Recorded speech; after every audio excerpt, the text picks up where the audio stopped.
Hello students, अब हम आगे गुप्त साम्राज्य के बाद अंदर चंद्रगुप्त द्वितीय से वापस अपन शुरू कर रहे हैं। चंद्रगुप्त द्वितीय समुद्रगुप्त का उत्तराधिकारी चंद्रगुप्त द्वितीय।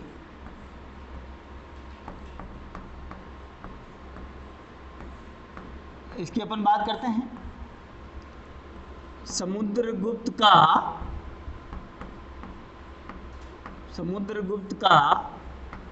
उत्तराधिकारी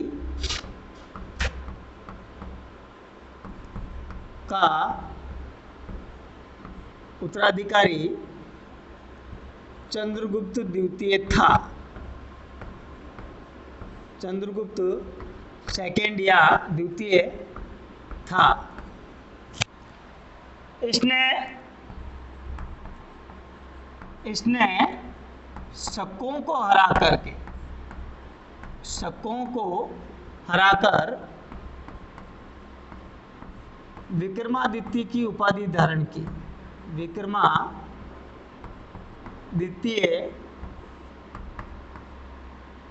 विक्रमादित्य की उपाधि धारण की थी।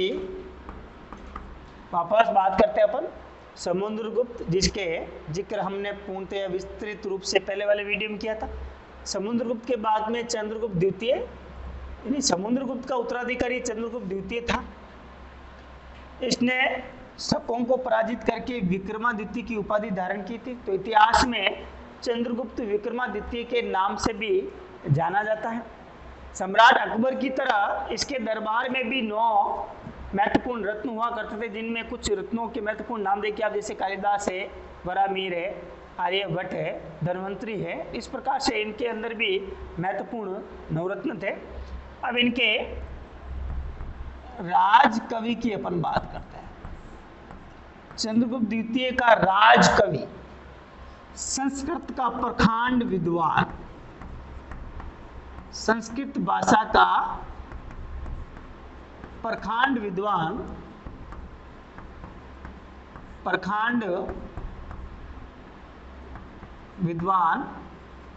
कालिदास थे।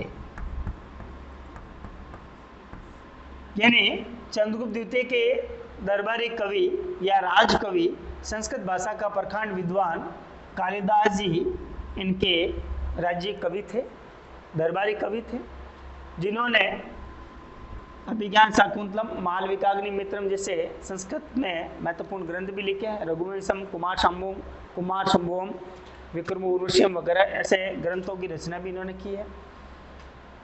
चंद्रगुप्त द्वितीय में के आयुर्वेदाचार्य, दरबार का आयुर्वेदाचार्य,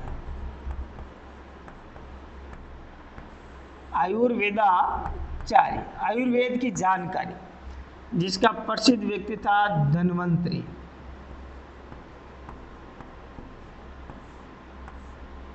चंद्रगुप्त द्वितीय के शासन काल में एक महत्वपूर्ण आयुर्वेदाचार्य हुआ करता था, जिनका नाम है धन्वंतरी। उसके बाद आगे की अपन बात करते हैं। महत्वपूर्ण बात अपन कर लेते हैं मेहरौली स्तंभ लेख के अनुसार।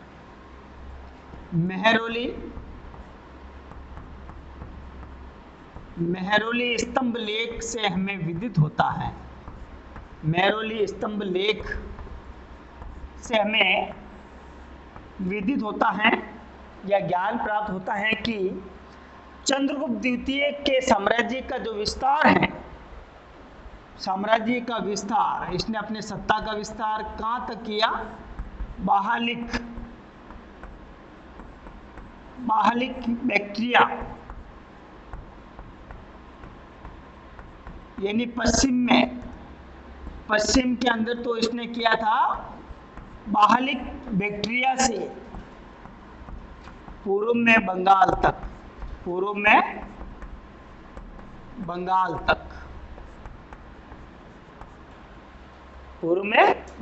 तक इनकी सत्ता का विस्तार था। उसके बाद आगे की अपन बात करते हैं। चंद्रगुप्त द्वितीय ने अपनी सत्ता का विस्तार वैवाहिक संबंधों से स्थापित किया। चंद्रगुप्त द्वितीय ने अपने सत्ता का विस्तार वैवाहिक संबंधों से स्थापित किया। वैवाहिक संबंधों से स्थापित किया।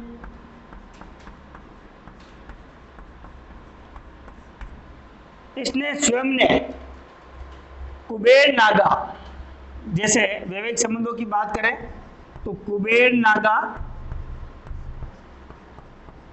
एक तो कुबेर नागा, एक कदम्ब वंश। कुबेर नागा और कदम्ब वंश की राजकुमारी से इसने विवाह किया।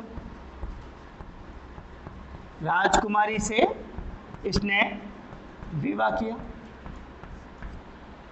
उसके बाद अपनी पुत्री, उसके बाद चंद्रगुप्त द्वितीय ने अपनी पुत्री जिसका नाम था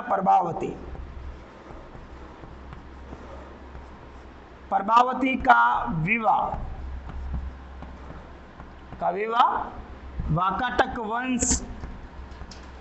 वाकाटक वंश के रुद्रसेन द्वितीय से करवाया।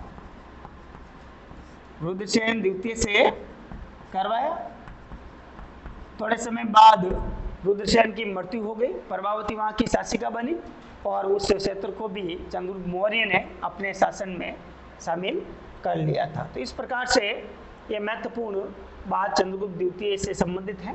उसके बाद चंद्रगुप्त द्वितीय के समय, इसके समय एक महत्वपूर्ण चीनी यात्री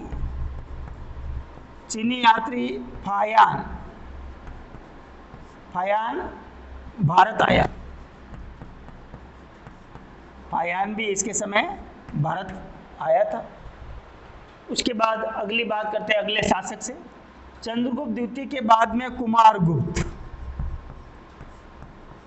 कुमारगुप्त प्रथम। चंद्रगुप्त द्वितीय के बाद अपन बात करते हैं कुमारगुप्त प्रथम। इसने एक तो नालंदा विश्वविद्यालय की स्थापना की। नालंदा विश्वविद्यालय का ये संस्थापक भी माना जाता है। नालंदा विश्वविद्यालय का संस्थापक भी माना जाता है। हेंगसांग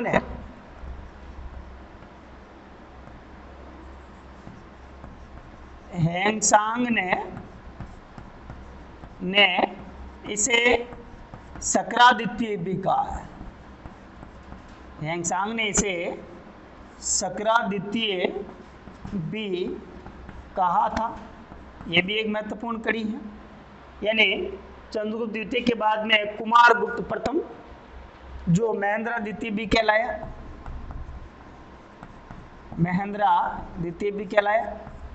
नालंदा विश्वविद्यालय का संस्थापक था। हेंगसांग ने इसे शक्रादित्य भी कहा और इसने अश्वमेध यज्ञ भी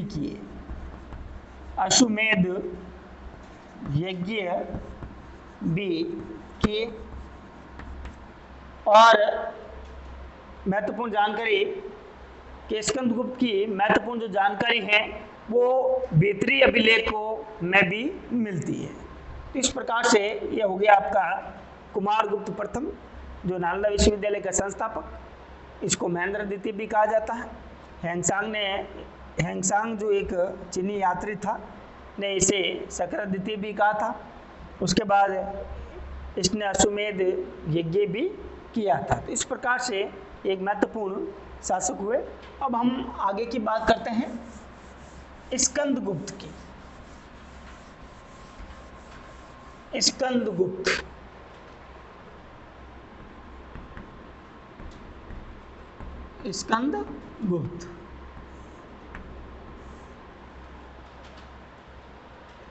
कुमारगुप्त के बाद में गुप्त वंश का अगला शासक बना स्कंदगुप्त। हम बात करते हैं जूनागढ़ अभिलेख की।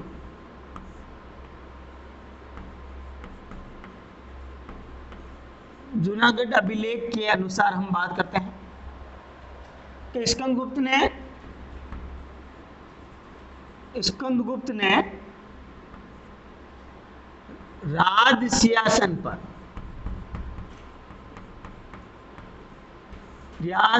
पर बैठते ही मलेच्छों के रूप में हुणों के आक्रमण का सामना करना पड़ा।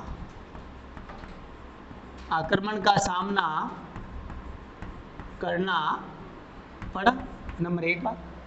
कुमारगुप्त प्रथम के बाद में स्कंदगुप्त जूनागढ़ अभिलेख के अनुसार राज सिंहासन पर बैठती मलेच्छों या हुणों के आक्रमण का इसको स्कंदगुप्त को सामना करना पड़ा और हुणों को इसने पराजित किया। उसके बाद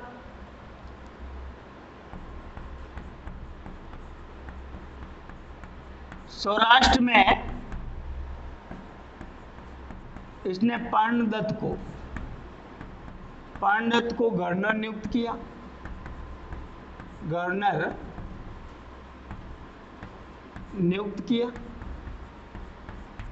उसके बाद अगली बात करते हैं जूनागढ़ अभिलेख के अनुसार। दूसरी बात अपन करें, ये पहली बात हो गई। दूसरी बात इसकी स्कंदगुप्त की कि मौर्य द्वारा निर्मित सुदर्शन झील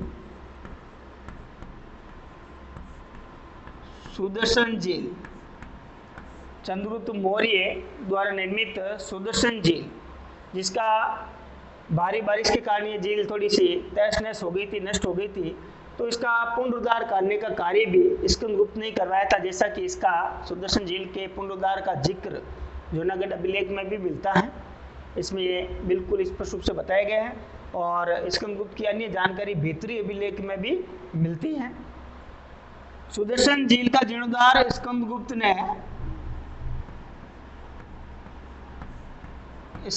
ने अपने गवर्नर पर्णदत्त के पुत्र चक्रपालित को सौंपा। चक्रपालित को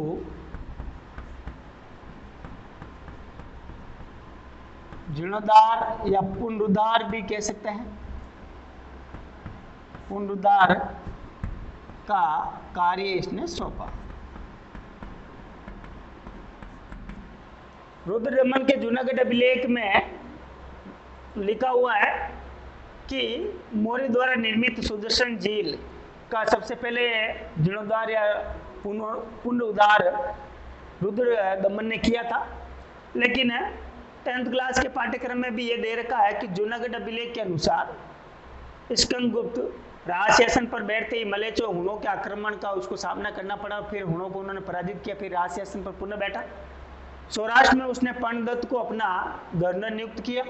उसके बाद सौराष्ट्र गुजरात में गिरनार पर्वत पर एक सुदर्शन झील थी जो मौर्य द्वारा निर्मित है। उस झील का जीर्णोद्धार या पुनरुद्धार करने के लिए स्कंदगुप्त ने अपने गवर्नर पर्णदत्त के पुत्र चक्रपालित को इसका कार्य, इसका जिम्मा इसने सौंपा था। और शेष जानकारी इसकी भीतरी अभिलेख में भी मिलती। स्कंदगुप्त की शेष जो जानकारी है वो भीतरी अभिलेख में भी मिलती हैं। तो इस प्रकार से श्रीगुप्त से लेकर के स्कंदगुप्त तक ये महत्वपूर्ण शासक हुए। इसके बाद में कुमारगुप्त द्वितीय भी हुआ, भानुगुप्त भी हुआ, पूर्वगुप्त भी हुआ और अंतिम शासक विष्णुगुप्त भी गुप्त वंश में महत्वपूर्ण माना जाता है। अब हम गुप्त वंश की सांस्कृतिक उपलब्धियों के बारे में बात करें तो गुप्त वंश के अंदर गुप्त वंश स्थापत्य कला का भारत में स्वर्ण काल कहलाता है। उसके बाद गुप्त वंश के अंदर अनेक मंदिरों का, जैसे पंचायतन शैली में देवगढ़ झांसी का मंदिर भी महत्वपूर्ण माना जाता है। उसके बाद में अजंता एलोरा की गुफाओं में चित्रकारी का काम भी महत्वपूर्ण माना गया। मूर्ति कला का कार्य भी था। साहित्य क्षेत्र में भी गुप्त काल महत्वपूर्ण माना जाता है। जैसे चंद्रगुप्त को अपन लेते हैं कालिदास को, जैसे कालिदास ने अभिज्ञान शाकुंतलम, मालविकाग्निमित्रम जैसे ग्रंथों की रचना भी की है। रघुवंश और कुमार संभूम जैसे महाकाव्य भी गुप्त वंश के अंदर ही उन्होंने काल में ही लिखे हैं। उसके बाद देवी चंद्रगुप्तम और मुद्रा राक्षस जैसे ग्रंथ भी गुप्त काल में विशाख दत्त ने लिखे हैं। उसके बाद मर्चकटिकम जो ग्रंथ है वो शूद्रक ने लिखा है। उसके बाद में सुप्रसिद्ध कोशकार अमर सिंह भी इसी काल में हुए हैं। उसके बाद गणित क्षेत्र में भी योगदान, जैसे ब्रह्मगुप्त का, आर्यभट्ट का शून्य का आविष्कार भी इसी काल में हुआ है, गुप्त काल के अंदर हुआ है। आर्यभट्ट, वरामीर, ब्रह्मगुप्त जैसे महान विद्वान जिन्होंने इस खगोलीय जानकारी, शास्त्रीय जानकारी, उसके बाद में ग्रह नक्षत्रों की जानकारी, गणित के क्षेत्र का योगदान भी इसी गुप्त काल के अंदर रहा है। उसके बाद तो इस प्रकार से गुप्त काल की ये सांस्कृतिक उपलब्धियां थी। गुप्त काल में 8 विवाहों का प्रचलन भी था। औरतों को भी सम्मान और मान इज्जत भी दी जाती थी। तो इस प्रकार से ये गुप्त काल की सांस्कृतिक उपलब्धियां थी। और अगर आपको इनमें और कोई दिक्कत आए, समस्या आए, तो आप ज़रूर कमेंट्स बॉक्स में आप लिखें। धन्यवाद।